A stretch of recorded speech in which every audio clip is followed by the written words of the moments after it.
afternoon, wherever you're at. Welcome to Fly Tampa Fly. And it's great to see you guys this month, the month of March. And this is a video podcast dedicated to basically helping grow the aviation industry within the Greater Tampa Bay area, getting people into small aviation businesses and really trying to encourage them. And of course, we're always looking to encourage people to learn to fly as well, since I'm a flight instructor. But let's get into our show today. Our question for the day: what is one purpose of the wing flaps? A, to enable the pilot to make steeper approaches to a landing without increasing the airspeed. B, to the pilot maintaining continuous pressure on the controls. Or C, to decrease the wing area to vary the lift. All right, stay tuned. Don't have any prizes yet. I am working on them, but stay tuned for the prizes in the future. We gonna move to the next slide.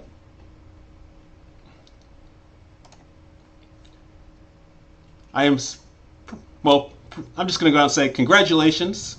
I want to wish Jabari Hunt, wherever you are out there in cyberspace, congratulations on starting your new Tampa area produced aviation channel. It's very exciting. I'm sure there are other channels out there, so if you guys hear of any, shoot me a note so I can subscribe to them as well, and then of course congratulate them publicly as well. But specifically, Jabari had reached out to me with a couple of questions, and hopefully I was able to answer some of those questions. I'll do a better job of being quicker and maintaining, staying up to date with the YouTube comments. I don't have that many subscribers right now, so I'm kind of, I fall asleep at the wheel a little bit. But thank you, Jabari, for reaching out to me. Also, thank you for pointing out your new channel. Everybody, go ahead and subscribe to Jabari's channel, show a little bit of support, give him some encouragement. He's doing some good things. He is currently working. I think you said you're working on your private pilot's license. So kudos to you. Keep it up and don't stop doing what you're doing. Great job taking action. It's really good to see that. All right, let's get into the news. A little bit of news. I'm not a real journalist, but whatever. All right, the FAA cautions U.S. Congress against increasing the pilot retirement age. So apparently they have this bill, and I think they actually passed it. They haven't instituted it yet. Let me get into the comments here and get you guys some answers. In July 2022, a bill was passed by U.S. Congress raising the retirement age of a pilot serving in multi-crew covered operations to 67, from 65 to 67. In July 2023, the U.S. House voted in favor of the bill. So apparently they passed this, and I think, let's see, the Airline Pilots Association and the FAA are not for it. They're not for it. So I guess they're trying to get them to either rescind that or not. So they passed this bill, so it probably hasn't gone into effect yet. And so the FAA and the Airline Pilots Association are trying to get ahead of that before it actually goes into effect and kind of get them to reverse that. That's kind of what I say. If any of you political types out there have something better, a better explanation, I think that's in the ballpark though. I don't have any feelings on that whatsoever because I'm not looking to go to the airlines. I'm just in have a good time mode as a general aviation small peanuts flight instructor. But, they got their reasons. Who knows? If you're interested in that, shoot me some comments and shoot me some reference links, and we'll share them with the rest of the communities. We'll see. Good luck. I found this for those of you guys who are looking to start some sort of aviation business, and maybe you're not tied to the Tampa Bay area, which is okay. General Aviation Study, a study about general aviation airports suggests that many of the general aviation airports aren't managed properly because they're managed basically by their local governments, and the governments, well, they're nonprofits looking to manage a for-profit venture. Let's see, Dr. Michael Jones found in his study that approximately 54% of the 5,000 publicly owned airports in the United States are failing to perform as well as they should, mostly due to simple mismanagement. And when it comes down to, governments have difficulties managing for-profit businesses. I just said that. Anyway, I put that in there because that might be an opportunity for those of you guys. Maybe go buy an airfield somewhere. The U.S. is a big country. He said, you know, the article here says 5,000 airports within the U.S. So that is a potential opportunity. And hey, maybe you manage a company from Tampa. Start a Tampa-based national airport management company. I'm just something to think about. I'm just throwing ideas out there. All right, I love this story, and so I'm going to keep repeating this story until it actually happens. Remember, there's a solar eclipse happening in April, and it's scheduled. The U.S.-based airlines are preparing for what is expected to be one of the busiest ever periods for air travel in the country in its history. So apparently a lot of people want to be either in the air or travel to a point A to point B to witness this event. And I'm probably not going to travel to witness the event, but I would definitely like to. You know, it's a cool phenomenon. Let's see, the great total solar eclipse of 2024, as it is being termed, is due to sweep across North America in a southwest to northeast direction from Mazatlan, vacation land, Mexico, to Newfoundland or Foundland in Canada on April 8th. So April 8th, if you're looking for the total eclipse of your heart, April 8th. And they're billing it as a single mass travel event. Let's see what else they say. Oh, one of the important things about this is whether you're traveling or not, either way, there's some safety precautions.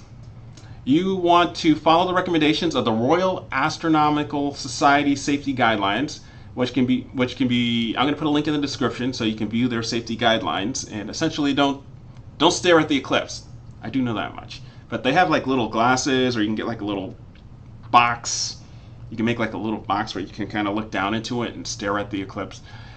There's some safety guidelines. I'm going to put them in the description, and just make sure you don't stare directly at the eclipse. That apparently can be really bad. I'm not going to find out. All right, let me go back to my. I got ahead of myself there. Nope. I was clicking right. Sorry about that. Let me do my clicker here. Boom. All right, this is a positive story, but it kind of bums me out because why can't it be Tampa? Come on, Tampa, come on! All right, the eVTOL, electronic vertical takeoff and landing industry, a company by the name of Lilium, they're going to set up their hub in Orlando, and they already have the agreements, and they've already got a place at the Orlando International Airport. I wish it was Tampa. I support Tampa. Come on, Tampa, let's get into this eVTOL industry. It's a billions, potentially trillion-dollar industry. I know you can make a lot of money. So if you're looking to start a small aviation business, consider this industry and consider helping me jump on the bandwagon and try to bring this capability to the Greater Tampa Bay area. I understand why they're doing it in Orlando because it's a very central point, but come on, who's better? Tampa or Orlando? Go Bolts! Woo woo! So you know where I stand on that issue. All right, if you're looking to start a business, I put this in here this week. They have a economic impact study. Of course, if you're going to start a business, you need to do some research, and this is a great way to start to learn. I put Albert Whitted there as an example, but they have like little studies, little PowerPoint, couple two-page pamphlet PowerPoints on that website, so you can get some good basic information about the impact of aviation within the state and all the way down to the county and city level. So a little bit of good information. I thought you guys might like to have it. I know I've talked about it in the past, but I just wanted to throw it out there again so you guys would use it as a resource. That's what it's there for. If you're looking to start a small aviation business, you want some statistics. People like to hear, 10 million, 20 million, a billion, statistics. I like to hear numbers.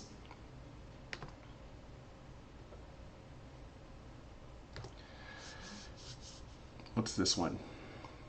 Oh, this is just a general good news, feel good news story. If you're looking to start a small business, and this is another reason why you should look to start a small business, a small aviation-based business in the Greater Tampa Bay area, because we are still one of the faster growing communities or cities in the United States. People are still moving here in droves, and it's still a lot of great opportunity to be had here. So take it under consideration.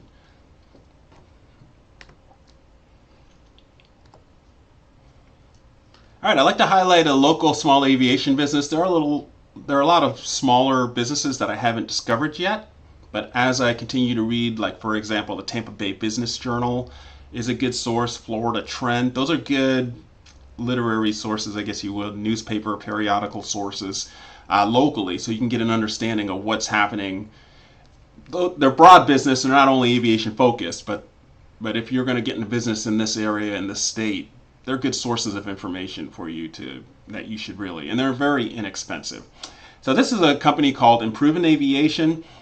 They've been participating in a local incubator program in the Tampa Bay area, and they've been winning awards and raising money, essentially applying their engineering and consulting knowledge to help find aviation-centric solutions, not just in the Greater Tampa Bay area, but nationally and internationally. I highlight them here this week because, well, one, they have a small YouTube channel. Go ahead and like and subscribe Improving Aviation's YouTube channel and follow them with their newsletter and kind of get to know them and encourage them. And two, to show you guys that this is a small business. They're taking their expertise and they see the opportunity in the world of aviation. If we can get more businesses, more, kind of synchronicity or synergy, doing that in the Greater Tampa Bay area, just think of the magic that can happen. I like to say the aviation magic that can happen here in the Greater Tampa Bay area. So here's a company for you guys to consider. Put them on your radar. If you're looking for an aviation job, you don't want to start your own company, maybe reach out to them, see if they have any jobs available. Improving Aviation. Good job to you guys. Keep up the good work and keep moving forward in what you're trying to do. All right, there are a bunch of aviation events here. I put too many this year. I try to keep it to 3 months, but I put March through November. This is what I currently have on my list. I mean, I have limited time to do research. So if you guys know of any of events, just shoot them to me. Put them in the comments so I can go and then I can add them to this very crude-looking schedule, PowerPoint organizer, if you will, calendar. But these are a bunch of aviation events. If you're going to go into small business, you want to start networking, these are some good places to start. And I think I am actually filming on March 1st. So there's an event, there's a gala. I can't remember exactly where that's at. I think that's at Clearwater Air Park. And then, no, the next one is the ARC presents Wings, Wheels, and Wing fundraiser at Clearwater Air Park. That's actually tomorrow. And then there's a gala. I want to say that's a Tampa Bay Aviation. I think that one's at Atlas, at Peter O. Knight Airport. Either way, the links will be in the description. The March 1st one, you might miss it because this I got to release this. I probably won't release it till tomorrow.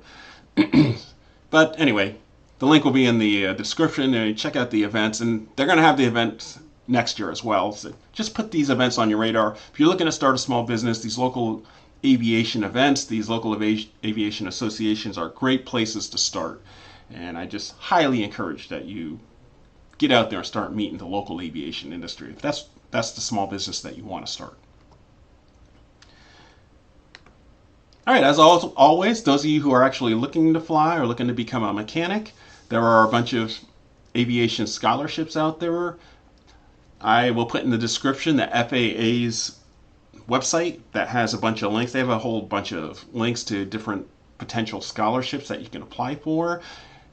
If you're not a young person, don't worry. Sometimes these scholarships also will be applied to somebody that's not college age or a teenager. So you just got to look. Seeking you'll find. You just never know. Take a risk. All right, and then here's a second page, and then I found these on the Albert Whitted, Friends of Albert Whitted page, and they have a list. And I happen to find these because Albert Whitted was celebrating their recent scholarship recipients, and they do that once a year. Those are primarily younger folks, teenagers to 20-somethings. So if you're in that teenage to 20-something range, look at the Friends of Albert Whitted annual scholarship page and see what it will take to get in for next year, 2025 recipients, and start. I encourage you to get started now. And those of you who aren't, consider donating to these kind of organizations so they can provide these kind of opportunities to some of our younger folks as well. Anyway, some of these other organizations on the list here, reach out to them. They might have something for people that are a little bit more mature. You'll never know unless you ask. That's what I'll say. I personally don't give scholarships for flight training with me for older folks, but I might do it in the future when I can afford to. All right, more scholarship. Oh, I clicked my slide and then I forgot to click your slide. All right, we're now back to the question of the day. What is one purpose of the wing flaps? A, to enable the pilot to make steeper approaches to a landing without increasing the airspeed. B, to the pilot of maintaining continuous pressure on the controls. Or C, to decrease wing area to vary the lift. Drum roll. I will make sure I change it. What say ye? Okay, I don't have any prizes yet, but probably give me another couple of years. Prizes cost money. Until you guys start sending me money, I might not have any prizes. But as I continue to improve my business processes and my understanding of all the pieces, and as they come together, and I generate more cash flow, then I'll buy you guys some prizes. In the meanwhile, here is the answer. What is one purpose of wing flaps? And it's to enable the pilot to make steeper approaches to a landing without increasing their airspeed. And you see the picture there. That is the Airplane Flying Handbook, a great resource for you. The Pilot Handbook of Aeronautical Knowledge is also another resource for you, or in the PHAC, it talks about flaps are the most common high lift device used on an aircraft. These surfaces, which are attached to the trailing edge of the wing, increase both lift and induce drag for any given angle of attack. Flaps allow a compromise between high cruising speed and low landing speed because they may be extended when needed and retracted into the wing structure when not needed. So I read that to you because what I find is a lot of you you guys don't read the book. And so I'm kind of doing this to help you and encourage you as you train. Read these books because they're going to help. Yes, watch the videos. Yes, do practice tests online, but read the darn book. Anyway, the Airplane Flying Handbook, where the actual answers, specific answer and wording came from, the use of flaps, page 9-1 in the 9-1 in the Airplane Flying Handbook. The following general discussion applies to airplanes equipped with flaps. The pilot may use landing flaps during descent to adjust lift and drag. Flap extension helps determine the landing spot and the descent angle to that spot. Flap extent. Oh, I'm sorry. That was my notes were kind of messed up. That was the header under one of the pictures. Anyway, what it does, 1, produces greater lift and permitting a lower approach and landing speeds. 2, producing greater drag and permitting a steeper descent angle. 3, increasing forward visibility by allowing a lower pitch. And 4, reducing the length of the landing roll. So there you go. So that was word for word out of the Airplane Flying Handbook, and you can see where they got the answer to the question and how they worded the question. So you can see how they take bits and pieces of the answers that they provide within these publications, and that's one reason you want to read the book. Read the book. All right. As always, we are now at the end of our show this month. As always, I want to thank our sponsor. Thank you to my friends at Jetline for allowing me to use the space, and I really appreciate you guys. They are a provider. Oh, my aircraft crashed and back. I wasn't paying attention. They are the provider of Jetline of Verpal products, and all sorts of flight sim gear and computers. If you guys have any needs, please feel free to contact them. They're a great resource. Even if it's not a flight simulator need, if it's just a general gaming computer kind of question, reach out to them. They'll get you an answer, and they're going to point you in the right direction. As always, I can reach out. I thank my friends at Mind My PC for supporting me all these years. If you're starting a small business and you want to be the solopreneur and the onlypreneur, it's okay. That's on you. But if you're looking to grow and you want to maybe scale to something substantial that maybe you can retire and not just buy a job, you need a team. These guys are your team. They can be your outsourced IT, cybersecurity department. Cybersecurity is not just a buzzword. It's very necessary. Even at a personal level, cybersecurity is necessary. Just there's so many people bombarding you through your devices, your digital devices. Then it's unless you are a computer person and that's what you train for, get an expert to help you. Get an expert to help you. They're fraction of the cost if you can't afford your own department. Get a good team like Mind My PC to help you. All right, call my friends at Mind My PC for help if you don't want to be the IT department. If you do, good on you. And then of course, we are Skyway Bound Aviation Services, and we put together this show. I am one of the flight instructors. Actually, right now I'm the only.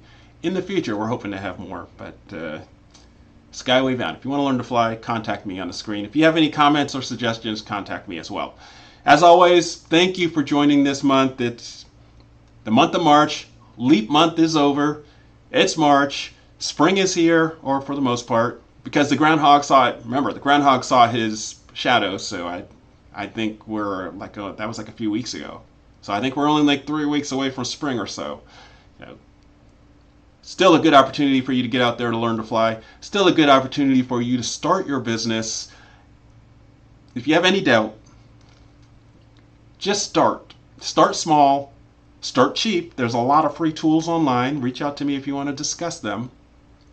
But just start. Start doing something that's going to chip away at it. Just start doing something that's going to help you get to where you want to go in life. Whatever it wants to be, whether it's a small business or learning a new something or maintaining relationships. Small steps. Just start stepping. Just start moving. One step at a time. Yes, the road is long. The road is hard. But you can do it. Just don't quit. Do not quit. Do not quit. Do not quit. The sky is the limit. I believe in you. Now let's get out there and make something happen. Thank you.